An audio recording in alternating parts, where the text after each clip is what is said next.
আন্তর্জাতিক ক্যারিয়ারে বাংলাদেশের হয়ে 17টি টি-20 ম্যাচ খেলেছেন লেগ স্পিনার রিশাদ হোসেন। তবে বিশ্বকাপে আজই রিশাদের প্রথম ম্যাচ। এমন দিনেই প্রথমবার পেলেন ম্যাচ সেরার পুরস্কার। শ্রীলঙ্কার বিপক্ষে জয়ের পর ম্যাচ শেষে রমিজ রাজার কাছ থেকে ম্যাচ সেরার পুরস্কার নেওয়ার সময় ঠোঁটের কোণে তৃপ্তির হাসি লেগেছিল রিশাদ হোসেনের। বিশ্বকাপে নিজের অভিষেক ম্যাচেই যে সেরা খেলোয়াড় হয়েছেন তিনি।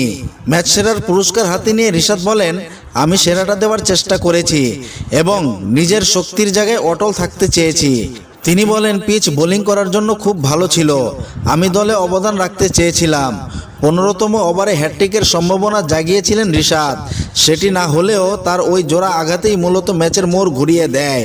রিশাদ বলেন, ওই সময় হ্যাটট্রিক সম্ভাবনা বলে আমি চেষ্টা করেছিলাম ভালো বল করতে। সব কিছু স্বাভাবিকই ছিল।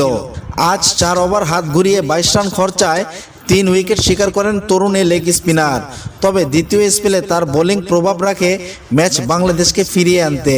S A Arman, Anas cricket BD.